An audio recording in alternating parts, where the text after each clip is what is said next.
हम बड़ी अजीब दुनिया में रहते हैं। किसी के पास अकल है पर पैसा नहीं, किसी के पास पैसा है पर अकल नहीं। कुछ ऐसे ही कहानी आज हम आपके सामने लेकर आए हैं। यह कहानी है मिस्टर बकलोल की। इन्हें कितनी अकल है या नहीं, यह आप कमेंट सेक्शन में लिखकर बता सकते हैं। तो चलिए चलते हैं। मिस्टर बकलोल पैसे कमाने के लिए तरह तरह की स्कीम चलाने के लिए जाने जाते थे, पर कोई स्कीम सफल तब होती ना जब इसके पीछे कोई दिमाग वाला आदमी होता। कहने को तो शायद मिस्टर बकलोल की सर में भी दिमाग था, पर उनकी हरकतों से नहीं लगता था कि उनके सर में दिमाग नाम की कोई चीज है। ऐसे ही एक दिन मिस्टर बकलोल एक कॉफी की दुकान पहुंच गया। भैया, एक बियर मिलेगी क्या? आंख किसी को बेच दिया हो क्या? आंख काहे को बेचेंगे, हमारा तो कद्दू बेचने का धंधा है। अरे भैया, चाय कॉफी की दुकान में दारू मांगेंगे तो कोई तुम्हें अंधा ही समझेगा ना। कोई बात नहीं, वो क्या है ना, हमारे जैसे इंटेलिजेंट लोग बियर पीते हैं, पर आज काफी से काम चला लेंगे। बियर वाले जेंटलमैन की हरकतों से दुकानदार समझ जाता है कि इस आदमी का सिर्फ नाम ही बकलोल नहीं है, असल जिंदगी में भी यह बकलोल ही है। वह मिस्टर बकलोल को उनकी कॉफी देता है और धीरे से उनके सामने एक चिराग जैसी चीज रख देता है।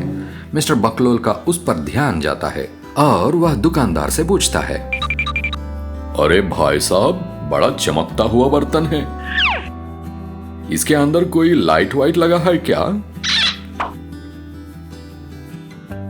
यह कोई ऐसा वैसा चिराग नहीं है, इसके अंदर से एक जिन निकलता है और किसी की भी 3 विश पूरी कर सकता है, पर आपको समझ में नहीं आएगा। इसकी कीमत केवल इंटेलिजेंट लोग समझते हैं। अरे कॉफी वाले भाई साहब, यह सारा इलाका में अपनी अकल के लिए जानता है। हम आज तक अपने से ज्यादा इंटेलिजेंट आदमी से नहीं मिले और आप हमें बुड़बक ना समझो। ना हम अलादीन है, ना आपके पास अलादीन का चिराग है। हमने बोला था ना, यह बात केवल इंटेलिजेंट आदमी को समझ में आएगी, और आप ठहरे बकलोल।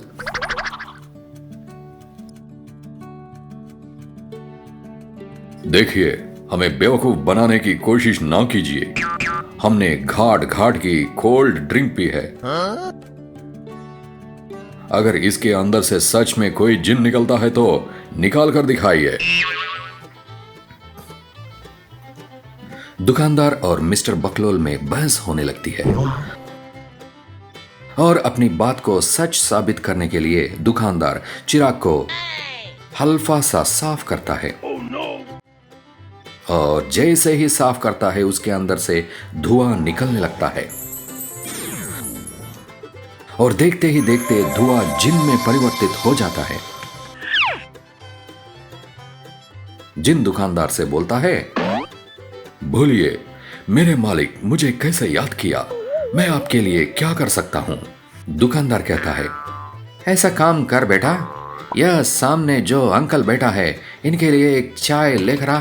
जिन तुरंत चुटकी बजाता है और उसके हाथ में एक चाय से भरा कप आ जाता है। जिन इस कप को मिस्टर बकलोल के सामने रख देता।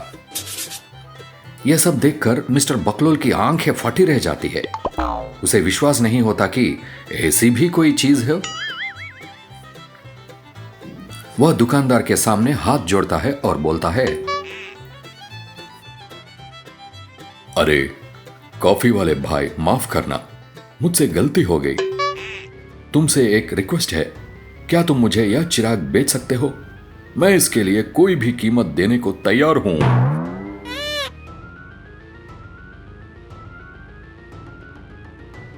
वैसे तो तुम्हारी औकात नहीं है इसकी कीमत देने की, पर आज मेरा मूड अच्छा है, इसलिए मैं तुम्हें 1 लाख में यह चिराग दे दूंगा।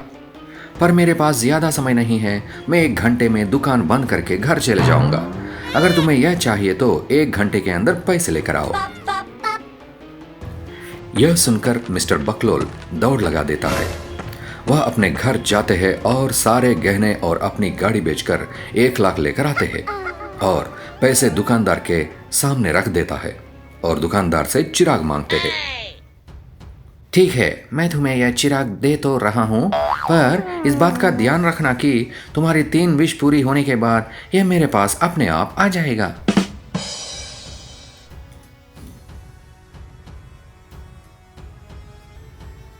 अरे कोई बात नहीं काफी वाले भैया, मुझे बस 3 विश चाहिए। आपको तो पता है मैं कितना इंटेलिजेंट हूँ। 3 विश से अपना सारा काम कर लूंगा। जैसी तुम्हारी मर्जी। चिराग लेकर मिस्टर बकलोल अपने घर चले जाते हैं और घर पहुंचकर चिराग साफ करते हैं और उसके अंदर से जिन निकलता है और बोलता है, बोलिए मेरे मालिक, मुझे कैसे याद किया? मैं आपके लिए क्या कर सकता हूं? देखो जिन भाई, मुझे सबसे पहले तो एक ऐसी तिजोरी का कर दो जिसके अंदर जब कभी भी मैं हाथ डालूं तो मुझे पैसे मिले। मेरी दूसरी विश, खैर छोड़ो, पहले मेरी पहली विश पूरी करो। पर मालिक, मैं तो केवल चाय कॉफी दे सकता हूं। आपको अगर चाय या कॉफी चाहिए तो बताइए। यह तिजोरी बिजोरी का काम मुझे नहीं आता। यह सुनकर मिस्टर बकलोल बेहोश हो जाते हैं। आपको याद होगा, बचपन में हमारे बूढ़े लोग कहते थे कि जब कोई आपको बोले कि कौवा कान ले गया तो कौवा देखने से पहले अपना कान देखना चाहिए। इतनी अकल अगर मिस्टर बकलोल में होती तो वे अभी जमीन पर बेहोश नहीं पड़े होते। आइए देखते हैं कि प्रकृति किस तरह आपका ख्याल रखती है। सालों पहले एक शून्य गांव था। वहां कोई भी नहीं रहता था। सिर्फ सलीम अली नाम का एक व्यक्ति रहता था जिसके पास एक पालतू कुत्ता था। सलीम अली को प्रकृति से बहुत प्यार था। एक दिन जब सलीम अली अपने घर में सो रहा था, तब एक चिड़िया उड़कर आई और घर की मटकी में चोंच डुबोकर पानी पीने लगी। इधर सलीम अली जाग गया, पर उसने चिड़िया को देखकर कुछ नहीं कहा। पर उसका पालतू कुत्ता उस चिड़िया को देखकर भौंकने लगा। वो चिड़िया डर गई और उड़ गई। अगले दिन सलीम अली अपना फावड़ा लेकर अपने घर से कुछ दूर एक खाली जगह पर गया। फिर उस जगह पर सुबह से शाम तक वो एक गड्ढा खोदता रहा और उस गड्ढे के पास उसने एक छोटा सा पौधा लगाया। अपने पीने के लिए वो जो पानी साथ लाया था उसे उसने पौधे पे डाल दिया। फिर शाम होते ही वो घर लौट आया। वो हर दिन उस जगह पे लौट जाता, फिर गड्ढे खोदता, उनमें पौधे लगाकर उन्हें पानी देता। इस तरह दिन, महीने, साल गुजर गए। छोटे छोटे पौधे थे, अब वो बड़े पेड़ बन गए और वो गड्ढा भी बहुत बड़ा हो गया था। एक दिन उड़कर एक चिड़िया आई और एक पेड़ पे उसने अपना घोंसला बनाया। वो दिन भर इधर उधर उड़ती थी, पर शाम होते ही अपने घर लौट आती थी। इधर सलीम अली को कई अनजान बीमारियां हो गई थी और उसकी तबीयत बहुत बिगड़ गई थी। एक रात बहुत तेज बारिश हुई और इसके कारण उस गड्ढे में पानी भर गया था। अब वहां एक छोटा सा तालाब बन गया था और उसके चारों ओर छोटे छोटे पौधे उग गए थे। सलीम अली का लगाया पौधा अब एक महावृक्ष बन गया था और उस पर कई पक्षियों ने अपना घोंसला बनाया हुआ था। एक दिन पहली चिड़िया आई और सलीम अली पर कुछ पत्ते डाल गई। सलीम अली ने उन पत्तियों का रस बनाकर पिया। फिर यह सिलसिला 10 दिनों तक चलता रहा। 11वें दिन से वो चिड़िया नहीं आई और सलीम अली की बीमारी भी अब ठीक हो गई थी। जहां सलीम अली ने गड्ढा खोदा था, वो लौट के देखा तो वहां हरियाली हरियाली छाई हुई थी और उस महावृक्ष पर कई पक्षियों ने अपना डेरा लगा लिया था। सलीम अली को देखकर कुछ पक्षियां आकर उस पर बैठ गए और कृतज्ञता दर्शाने लगे। अब उस गांव में सिर्फ सलीम अली ही नहीं, उसके साथ हरियाली, पेड़ पौधे और पशु पक्षी भी थे। उसने कहा, सास जाकर वो मैजिकल माइक लेकर आती है। उसे देखकर, इसकी क्या स्पेशलिटी है सासू माँ?